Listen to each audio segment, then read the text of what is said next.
So hello everyone. So we are continuing with the module of rodent microneurosurgery. So in the previous few lectures we covered human neuroanatomy, comparative neuroanatomy, and the most important section of rodent neuroanatomy as well.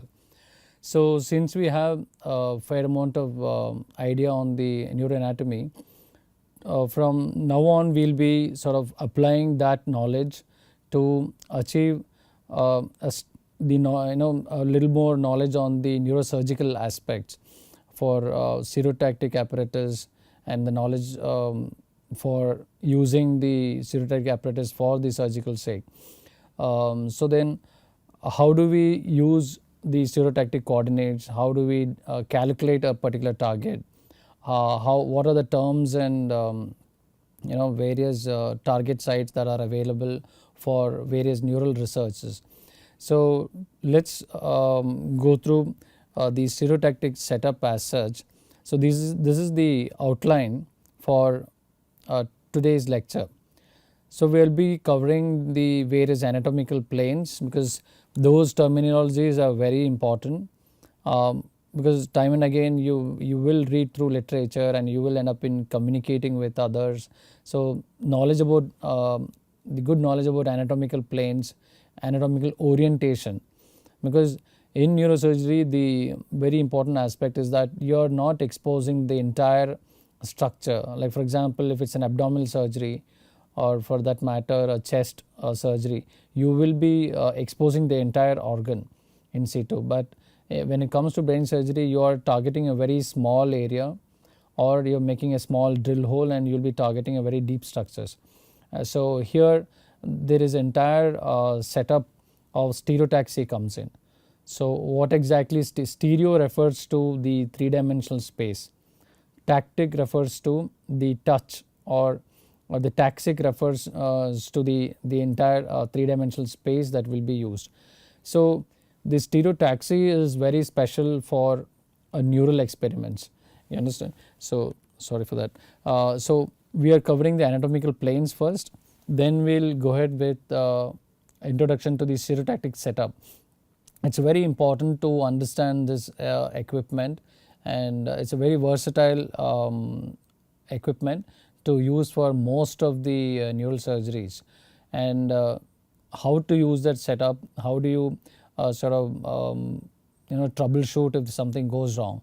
And then you also need to know the various skull anatomical landmarks and variations.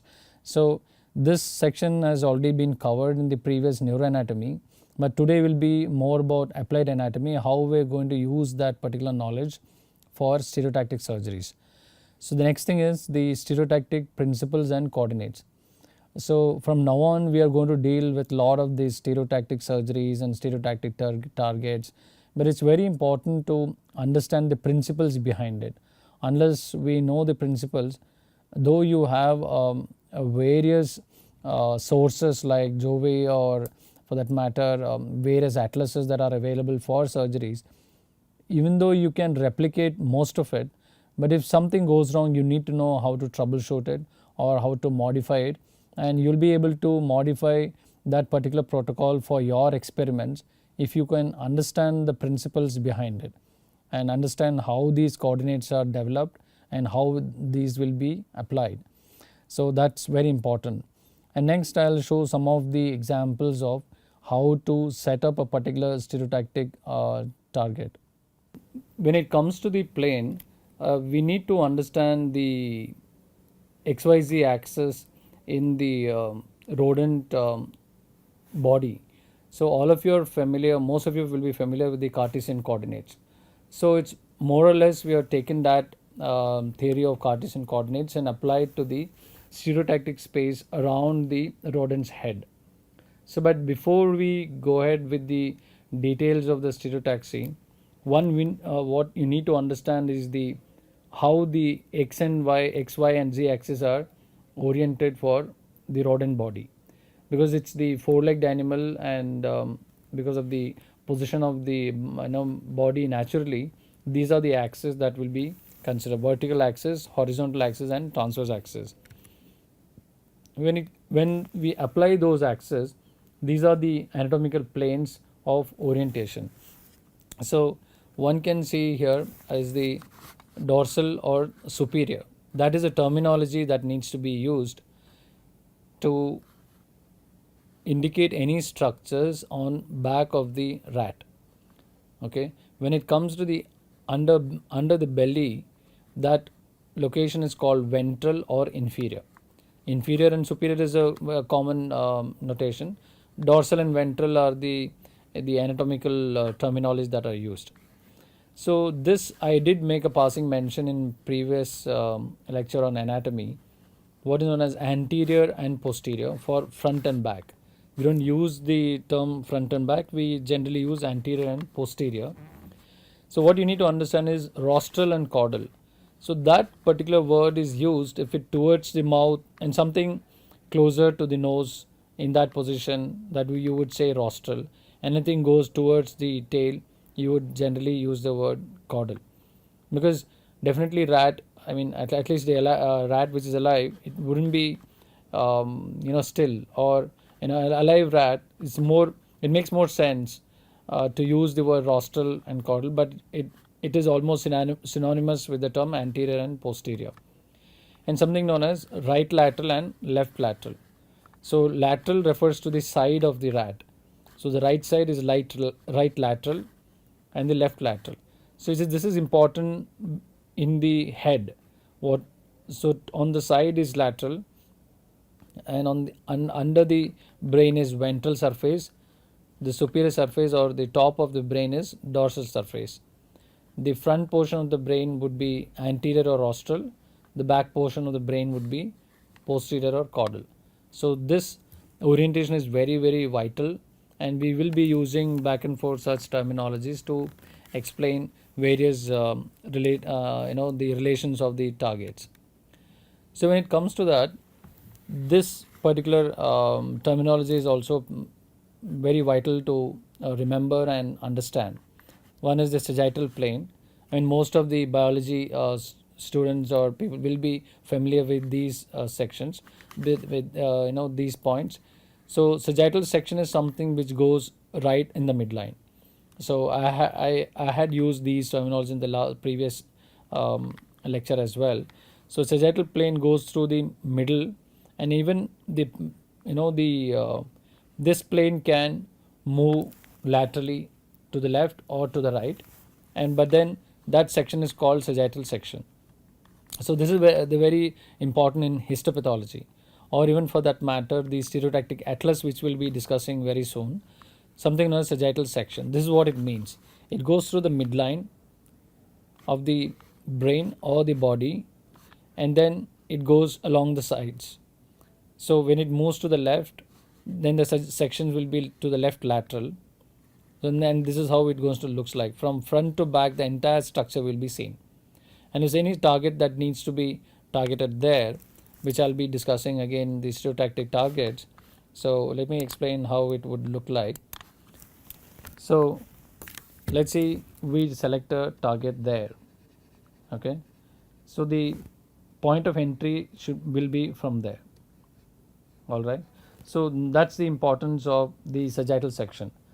Whenever we discuss a stereotactic coordinates, you need to know three-dimensionally in all three planes. And this is the sagittal plane.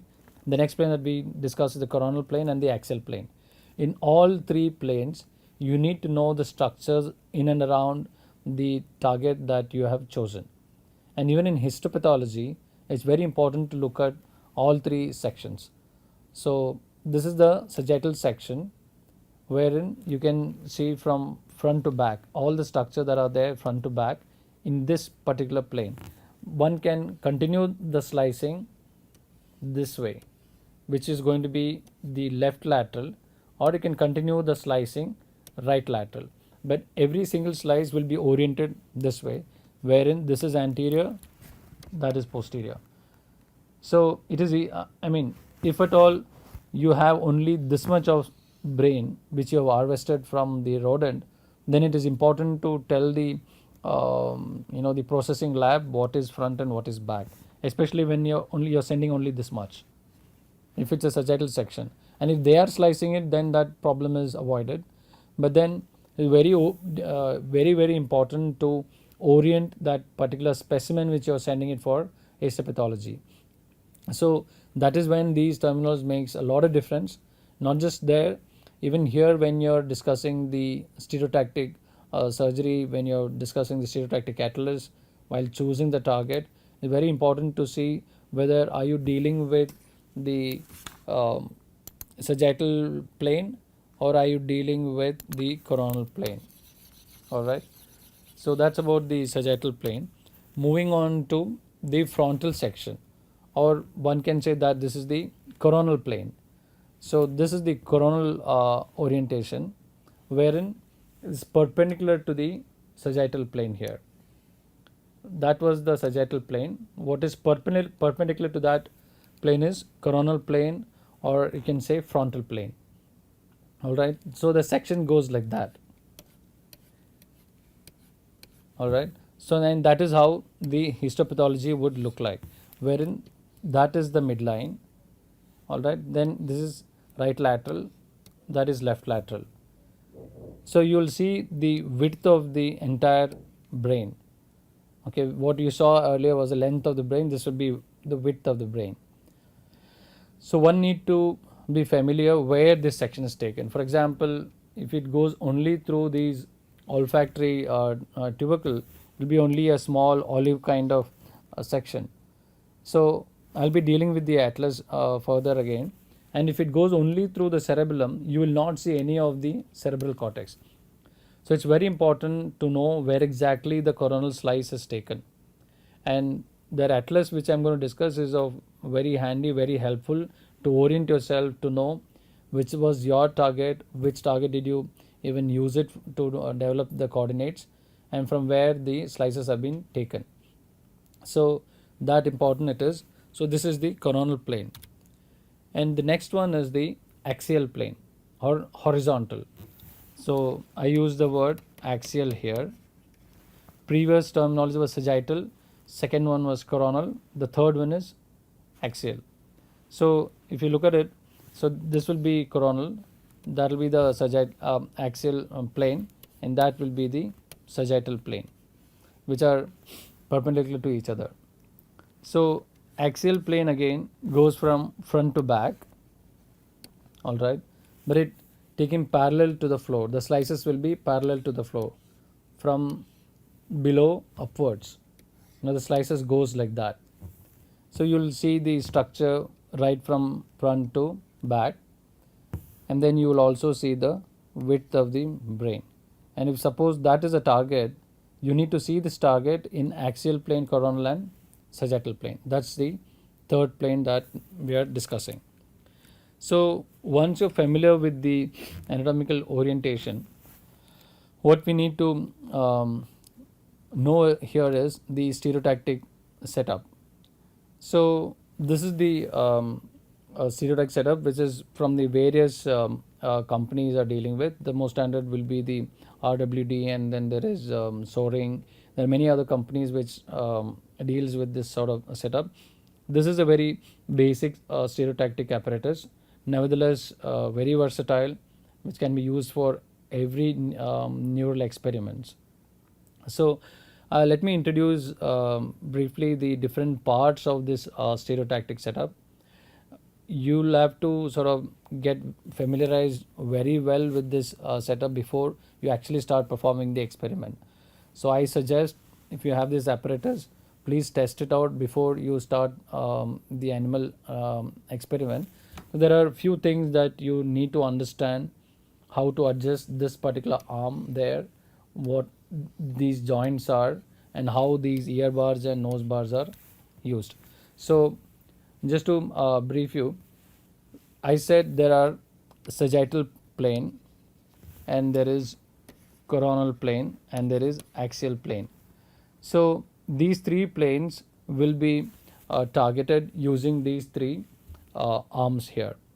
So this is the instrument adapter, all right, here, which is going to handle any sort of implantation devices, any implantation, any surgery will be done through this particular adapter, which can be we can swing it around and then brought it into the field. So that's where the rat is going to be. We will discuss it in detail later, but just to introduce you to the various parts of this particular equipment, that is the adapter, which is going to hold various other instruments. So this particular adapter, what shown here, is basically for something like a needle or an electrode, which is a depth electrode. Okay, this will also hold your syringes, Hamilton syringes, which is a different adapter, and also a flat a sensors or PCB which has a shank at the edge of it.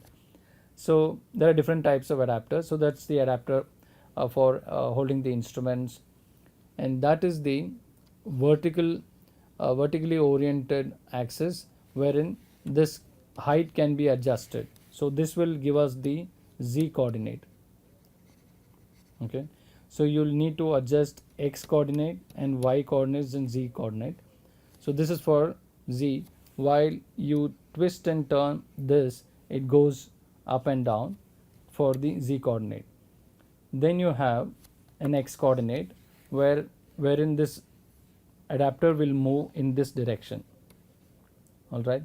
So and then you have a y coordinate, which to make the adapter move in that direction, which is the y axis. This is for the x coordinate, and that's for the z coordinate there. So that these are the three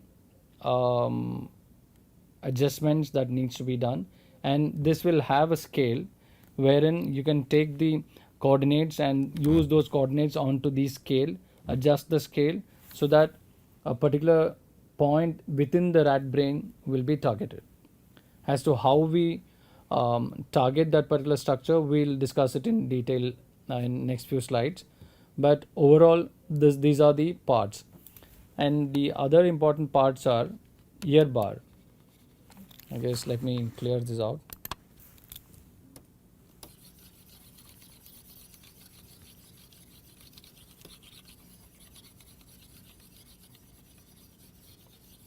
So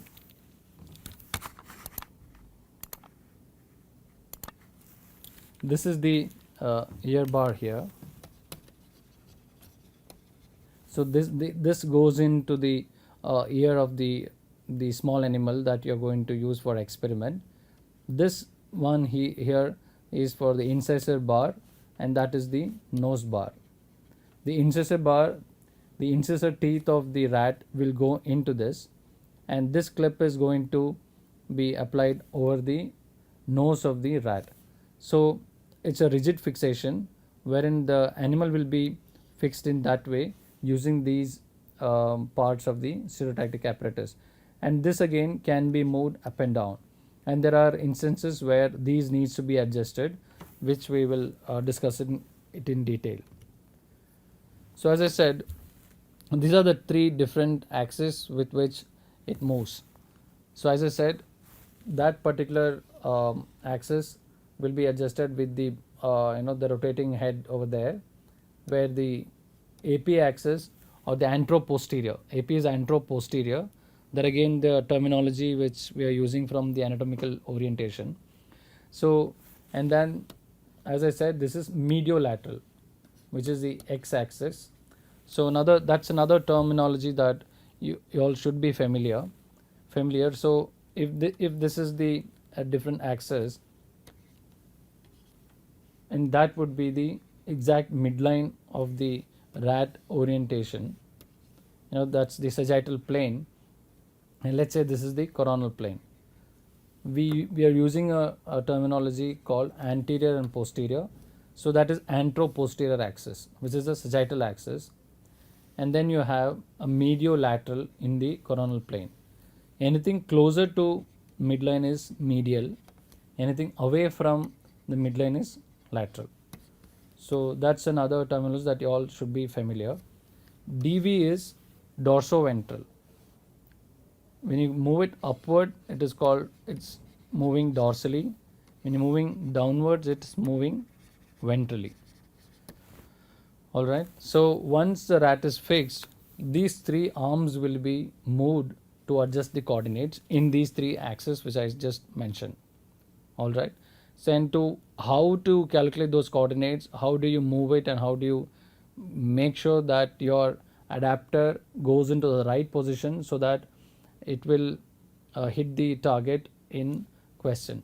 So that we will discuss it in next few slides. Here's a brief video as to how we use this manipulators here. So I'll just slow it down. You can see that how one can swing the adapter and bring it. So the idea behind getting this video is to give you a three-dimensional orientation. This equipment is totally three-dimensional, and unless you get your hands on this apparatus, it's very difficult to understand every single bit that I am trying to explain. So please understand the entire movements, all the joints, all the arms. So it has a double lead screw design where the axial movements are maintained. And if you have this particular additional equipment, it will be very useful. This is a sort of an accessory to the basic setup that most of us have, and this is a digital display of the coordinates, which is very useful, wherein you can see the coordinates as you move the move different arms there in various axes X, Y, and Z, wherein the dorsoventral movement will give you the different orientation depth at the in the Z coordinate, whereas the mediolateral is 0. Again, this advantage of this is that when you clear it, whatever coordinate that you consider, I mean whatever point, the reference point that you take will become 0. Generally the reference point in the stereotactic apparatus is the bregma. So once you reach the bregma, you clear all these coordinates and that becomes 0. And it's very easy to move forward from that 0 reference point, because most of the literatures, the reference atlases gives how far the coordinate is from the bregma, because bregma is the reference point. So there are two ways of calculating it. So we'll discuss it further. So this digital display actually sort of nullifies and gives you the 0 reference point from which you can easily move the arm in 3 different directions and achieve the coordinates that you are looking for. All right. So that's the display. As you can see, as they keep moving the different arms in different direction, those coordinates are changing. So that's the beauty of this digital display, which is very useful if you can add it into the basic setup. And that is the adjustment bar which I was talking to you about, which is the nose bar. So we can sort of adjust the vertical height as per the height of the skull. That you will be handling a small rat or small mice, and some animals are bigger. So one need to make sure that your bregma is in line with the lambda. So for that to happen, these can be adjusted. The nose bar can be adjusted. So this I'll be discussing it in detail. So that is the ear bar, and that's how it is removed and sort of adjusted. And you need to make sure the exact midline orientation is maintained. All right. And this can also be moved back and forth. So you can see that the entire thing can be dismantled and cleaned and then arranged it together again. But then if as per the size of the animal, one can move this nose bar and ear bar back and forth and adjust it and make sure that your fixation is rigid, because you will be using the drill and you don't want that drill to slip because the animal head moves. So one need to ensure a good rigid fixation with a good midline orientation. All right. Only then your surgery there onwards goes smoothly, because once the surgery is through and if the head slips, your not only the experiment is going to get spoiled, it is life threatening for the rodent as well. All right. So that is the importance of that. And there is an additional accessory for stereotactic anesthetic administration if you are using the inhalational anesthesia with anesthesia mask. So that's the stereotactic apparatus in general. I mean, We will discuss it further, and I'll let you all know how this apparatus is going to be used. Another important thing I need to highlight here is the vernier scale. I'm pretty sure most of you will be familiar, but just to make sure that the coordinates are set well, and the accuracy is entirely dependent on how you're going to use this vernier caliper. If you have a digital display, that's going to help immensely, and it avoids all these problems of vernier scale and looking at the markings. If you don't have a digital display, I would recommend that all of you get familiarized and get your hands on for these vernier scale usage. So obviously, when you can see here, there are two scales. The primary scale is where the coordinate will be set, and the decimal point is obviously is going to be set on the vernier scale part of it. So these are the examples to get yourself acquainted for the use of vernier scale. The 14 will be on the primary scale, 0.7 will be counted on the vernier scale and adjust to the next graduation mark which aligns well with the primary scale. So these are the various examples wherein the primary and secondary graduation marks are shown here and the coordinates are set. So you will get these coordinates from the atlas directly or from the literature which has been used for that particular target. So there are two sources. One source of the coordinates are the literatures which has used similar target for their experiments. But one need to make sure that your species of the rat that you're going to use for those coordinates should be similar, and of course the body weight, because as the body weight and the species changes, there can be minor variations in the coordinates and the relations of these targets with the other brain structure, and that can be really damaging for the animal. So one need to ensure, if you are taking the coordinates from the literature, ensure that your species and the body weight matches. Even for that matter, even if it's atlas, you need to see which animal they've used to reference that atlas sections. All those atlases are developed by making serial sections. So one atlas I can suggest, and it is used mostly, is the Paxinos and White atlas. So this is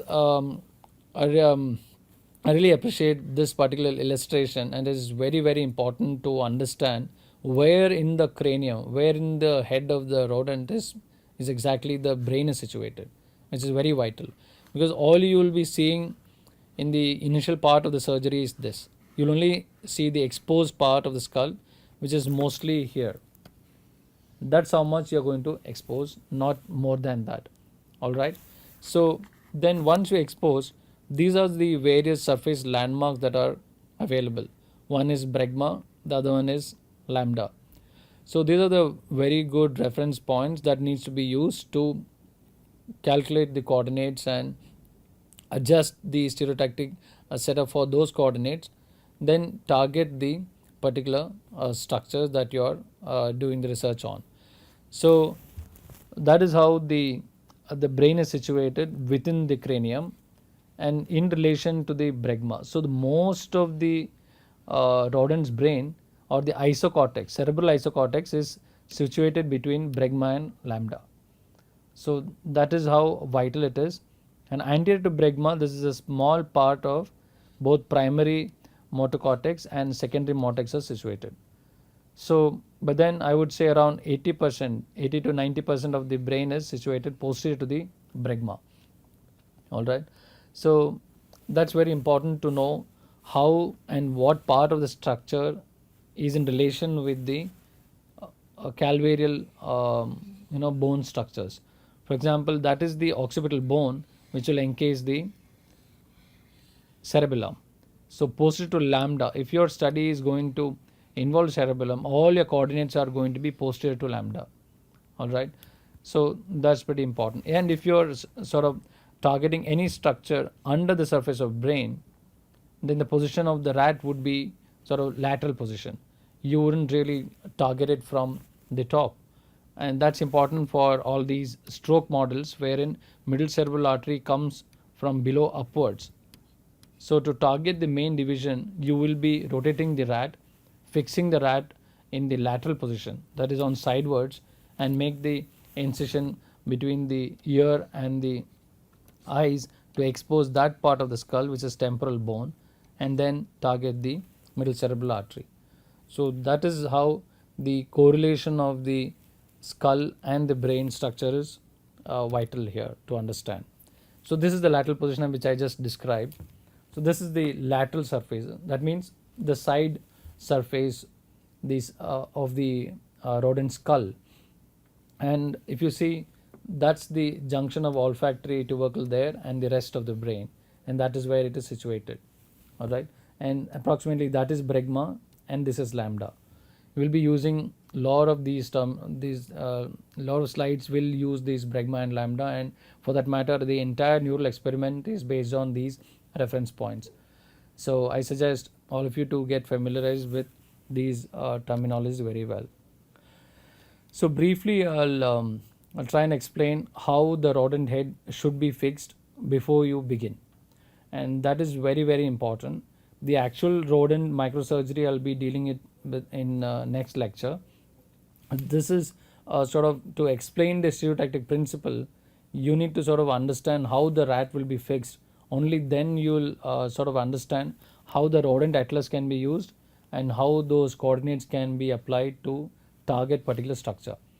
So one need to know the structure called ear bone spur.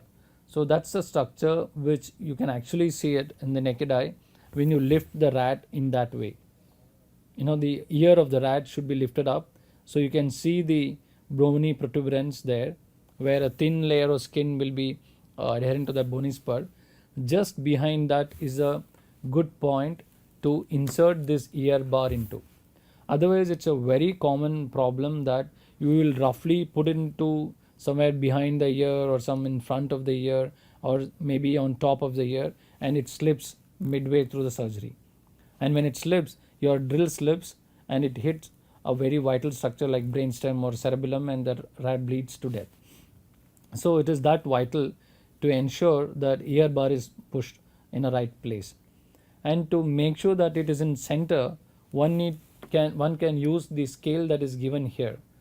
In the ear bars, this is a slot for the ear bar, and in front and back of that slot you will see in the back side of the slot actually you will see a graduation like that, and there is a 0, and from how far medially and how far laterally sidewards you need to see that, and then adjust the similar distance on the opposite side, and that will ensure that the head rests in the center or the head rests in the midline of the stereotactic apparatus. So the middle of the stereotactic apparatus, where the nose bar is going to come, that should pass through the midline of the rat. So that orientation is very important, so that not only it is rigid, your coordinates are also going to be accurate when that fixation happens. So that is the ear bar fixation. The next important thing is here is the tooth bar fixation, wherein the incisor of the rodent, obviously these are anesthetized rats, and then you place the incisor teeth of the rat onto the tooth bar. All right.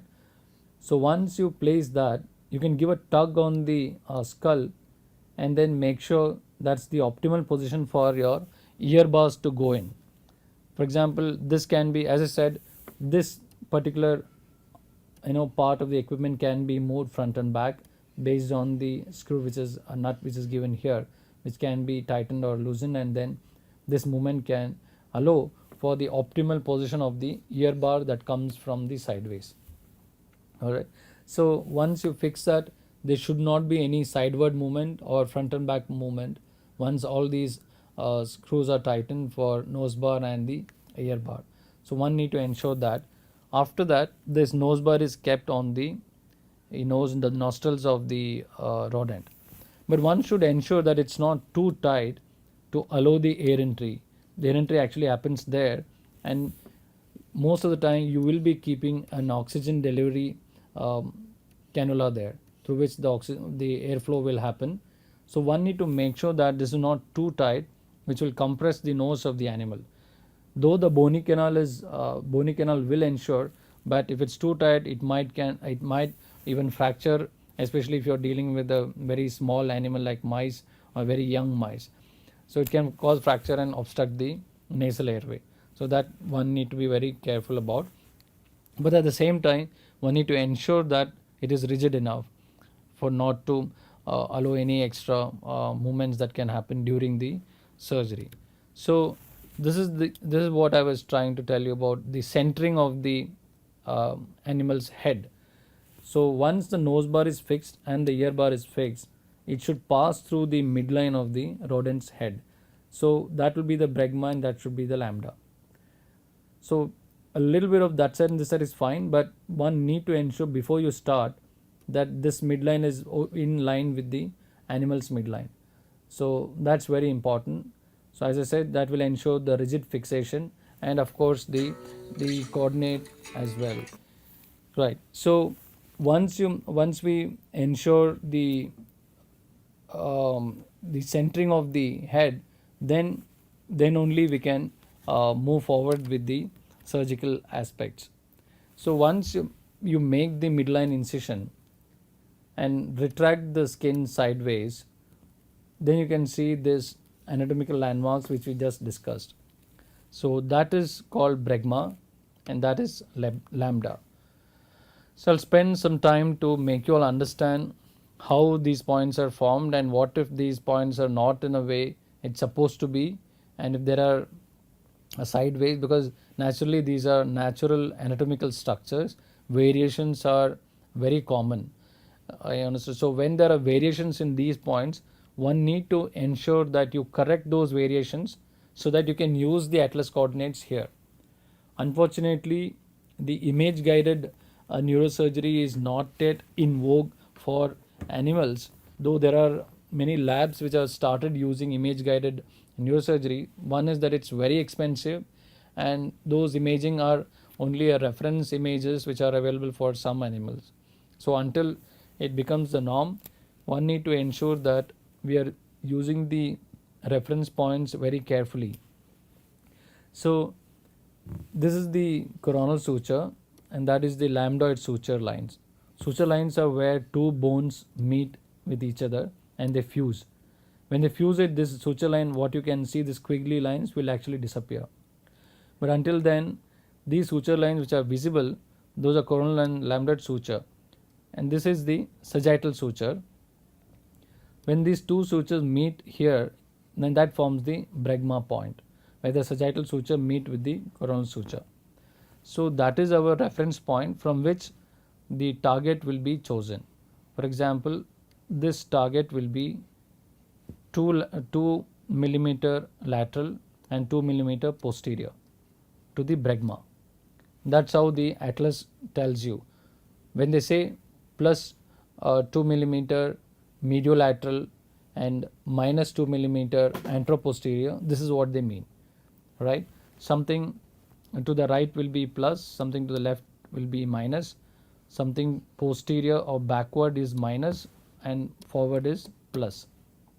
All right. So when they say plus 2.3, it is moving in front of the bregma, that is 2.3 millimeter in front of bregma or anterior to the bregma. When they say minus 2.3, it is 2.3 millimeter posterior to the bregma. So that is how the bregma is used as the reference point. But before all that, once we expose the bregma and lambda, what one need to look at is how is these two structures aligned with each other. Only then one can actually ensure that your coordinates, when they say the mediolateral coordinate is in correct position. For example, this is the surveyed bregma. Surveyed bregma is bregma which is visible to the naked eye. For example, in this you can see that the sagittal suture is meeting the coronal suture somewhere there and then this coming back. So when that happens, you need to sort of correct it to the midline, because if you take this as a reference point, it's already around a millimeter lateral to the midline, and all the coordinates will the coordinate is under the assumption that bregma is in the midline.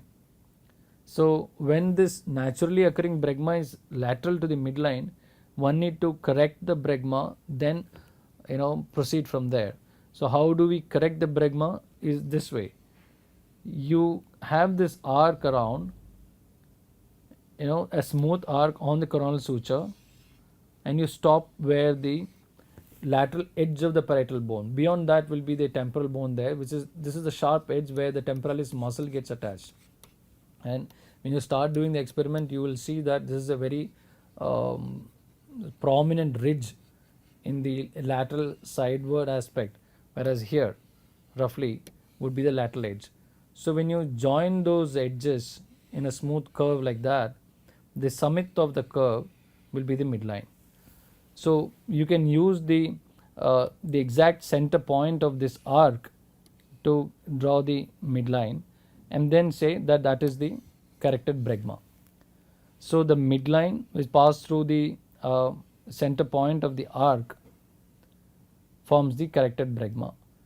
Alright, so then that will be used as your reference, or if you have a digital display, you need to clear it and make it 0 when it reaches this rather than this point.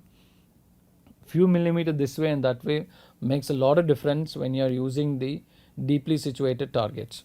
So that's the reason why one should ensure that your bregma is corrected. Alright. Similarly, lambda.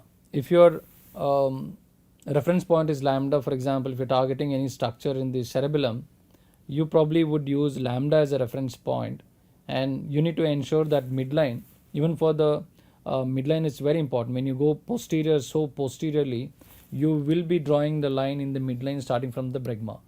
But if you're trying to meet the surveyed lambda, it's sort of already moved to a side, and that's not the true anatomical midline of the rodent. Alright, this is very important for a simple reason that there is a structure, vascular structure called sagittal sinus. If there is a structure that you're going to target which is very close to the midline, you need to know how to angulate it and then target, which I'll be talking about in detail. So when we do that, this midline orientation is very, very vital. If there is a structure which you're just trying to sort of move a bit lateral and posterior to bregma, it doesn't really make much of a difference from the lambda.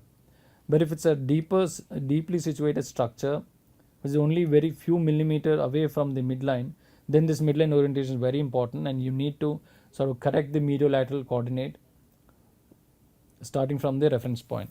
So what we earlier commented about the corrected bregma, similar thing also stands for lambda.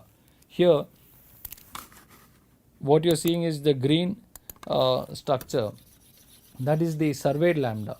That is, after you expose, this is what you are seeing.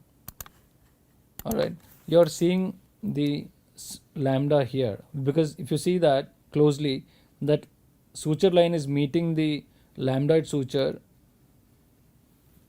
left lateral to the midline, not exactly in the midline, it's to the left of the midline. So then you can bring it back to the midline by using the same principle which I explained, that you take the corrected bregma and then pass a center line, draw a straight line, and that to ensure that lambda is corrected to the center, back into the central plane. That forms the corrected lambda.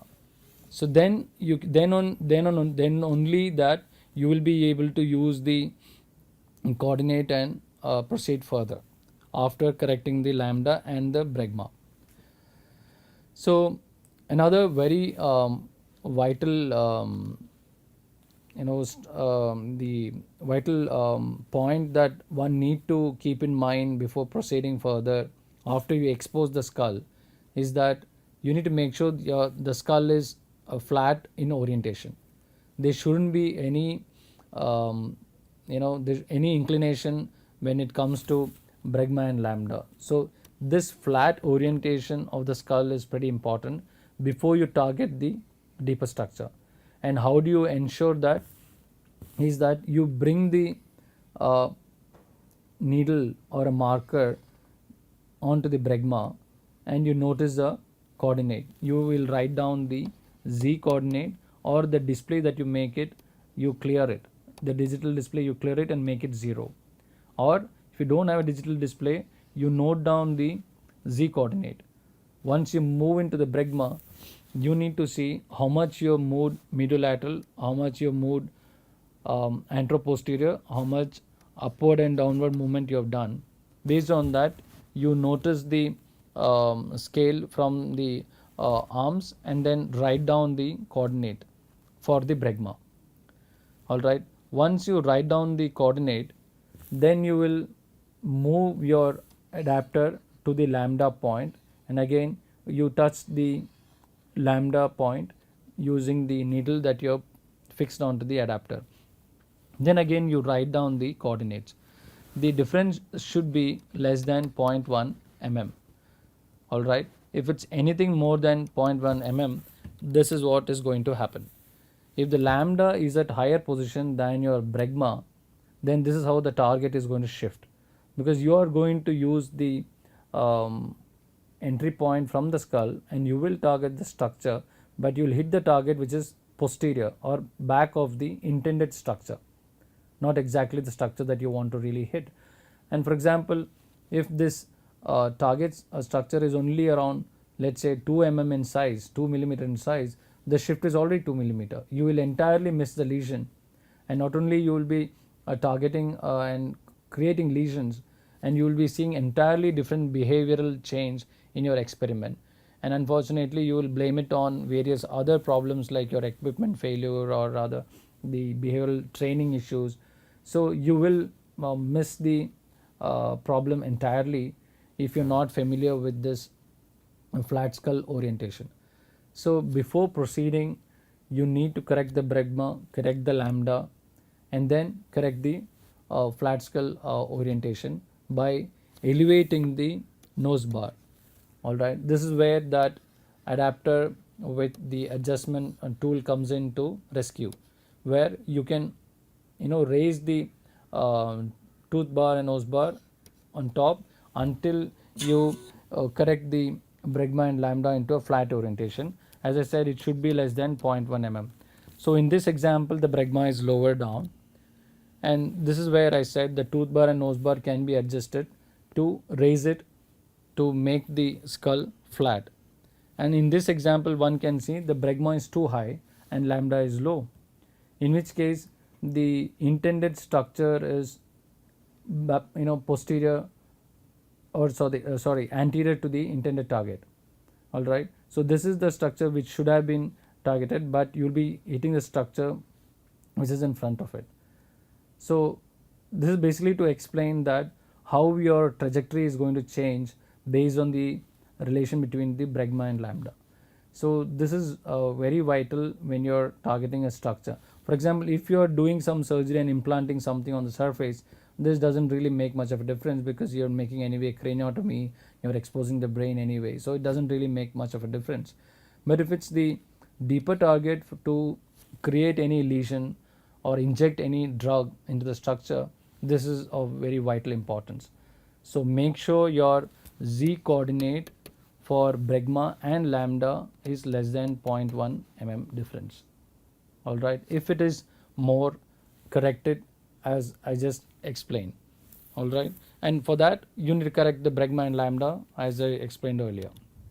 Alright, so another very important thing one need to remember is that when you go away from the midline, there is an arc that's going to come in.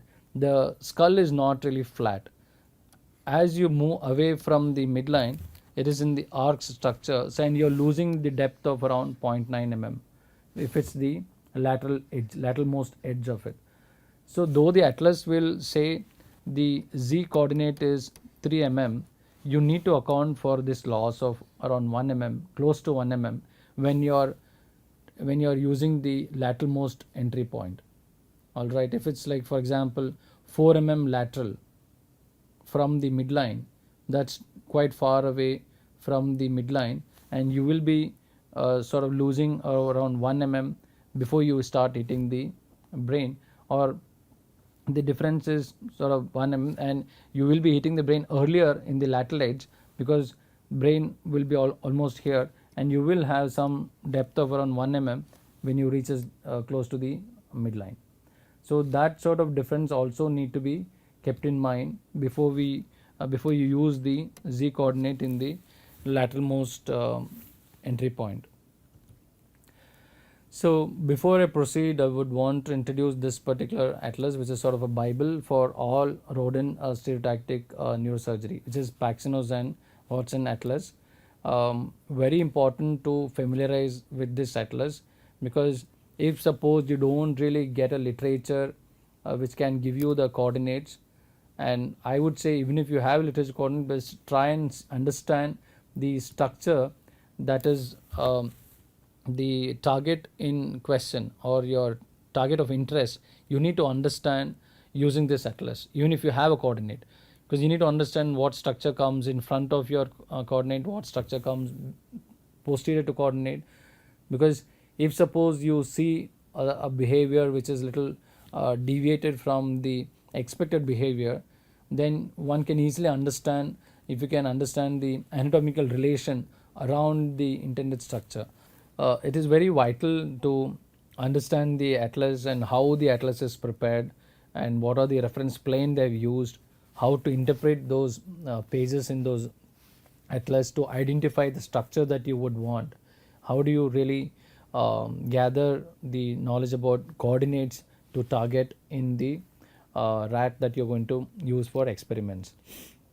So they have used the Vista rat, typically male Vista they have used around 290 grams, weighing 290 grams. So that's the size of the rat they've used.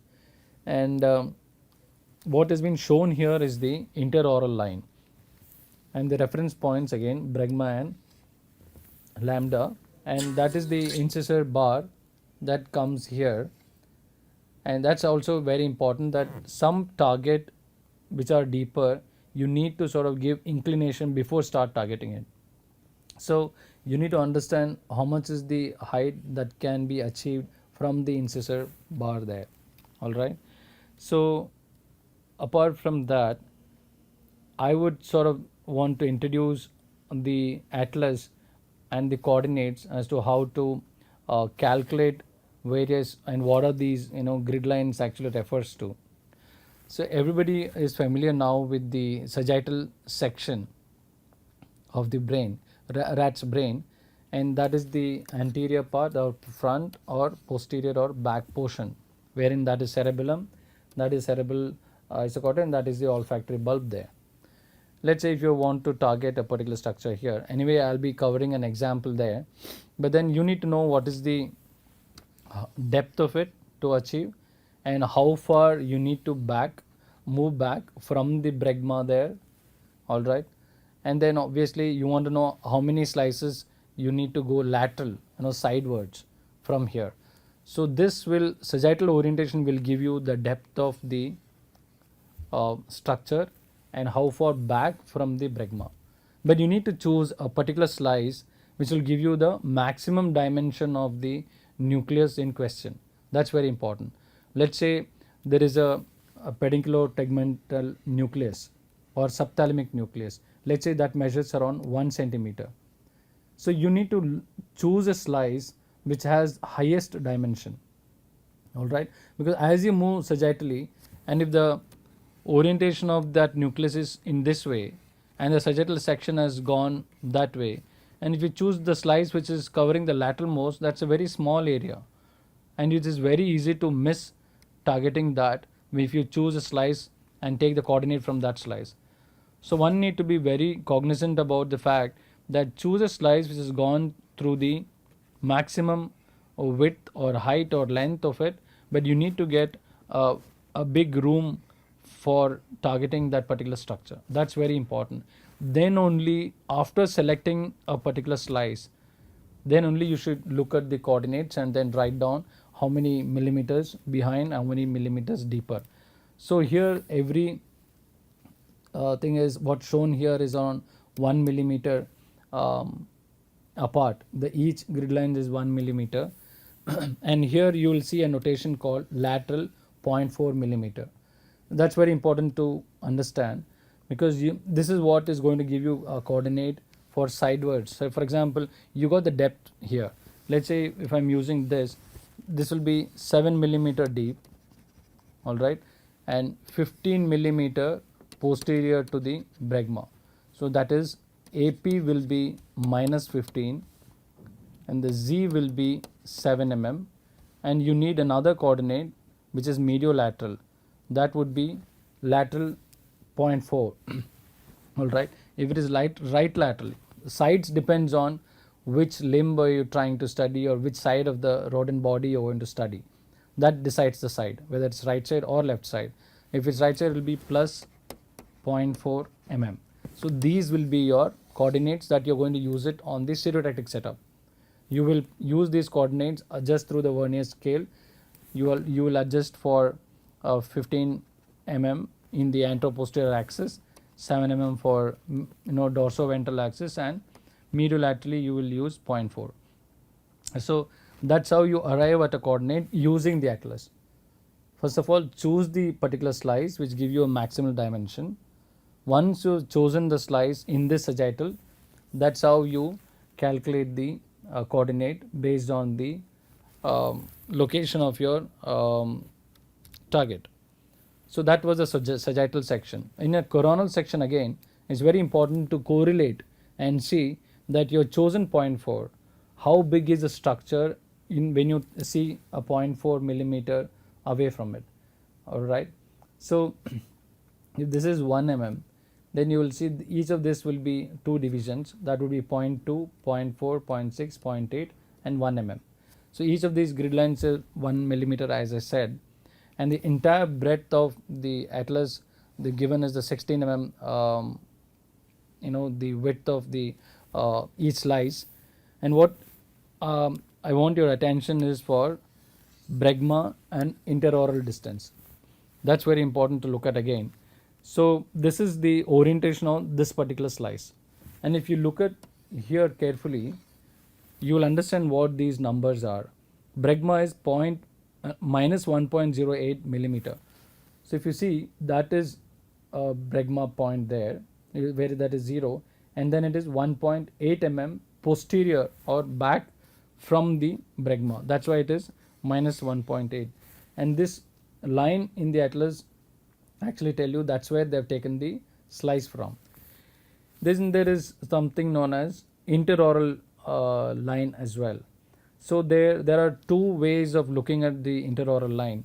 If you all remember, basically that line interoral line is that when the rat is there, you put the ear bar, the line passing through the ear bar will be the interoral line and the line of fixation. So you can look at it 2 ways, that for an axial slice it will give you the dorsoventral orientation of the slice that is going through. For a coronal slice like this, it will be saying how many, if for example if that is the interoral line which goes from sideways, you will see how many slices and how many millimeter anterior to it, and the bregma is giving how many millimeter behind or posterior to bregma. In this example, you will see that interoral distance is 7.9 millimeter, that is 7.9 millimeter in front of the interoral line. So that's about the coronal orientation. Next is again axial orientation. Here again you will see the bregma and the interoral line. So bregma basically is going to tell us that the depth from the bregma, this is the slices are going in this way, so the depth of the slices minus 5.8 mm and interoral is 4.18 mm. So you can see that from the interoral line they moved 4.18 mm above to take the axial section, whereas here the 0 again it refers to bregma, no doubt. And if you are choosing a coordinate of that, if you are choosing a target there, then you will know how many millimeters posterior to bregma and how high from the interoral line. So these are the different planes of orientation, where once you've chosen the structure, you check it again that you've chosen a correct slice or not. If suppose the orientation, for example, that is the I would say the subthalamic nucleus there, and the various nuclei here, which is left post-occipital, and then you have this subthalamic nucleus there.